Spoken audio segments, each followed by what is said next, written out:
Asan xidmətdə uzun müddətdir ki, maliyyə problemləri yaranıb.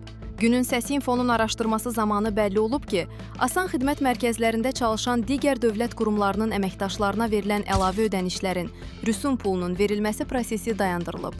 Buna səbəb kimi isə Maliyyə Nazirliyinin nəzərdə tutulan həmin vəsaitləri bloklaması olub.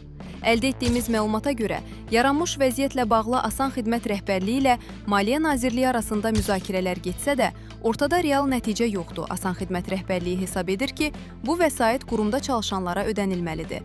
Çünki ölkə prezidentinin fərmanına əsasən 2026-cı ilin mart ayında qəbul olunmuş qərarlarla Asan mərkəzlərində fəaliyyət göstərən həm Asan əməkdaşlarının, həm də digər dövlət orqanlarının nümayəndələrinin mükafatlandırılması üçün dövlət büdcəsindən illik 26,6 milyon manat vəsait ayrılıb. Ancaq Maliyyə Nazirliyi buna maneçilik törədir. Məsələ ilə bağlı hər iki qurumun mövqeyini işıqlandırmağa hazırıq.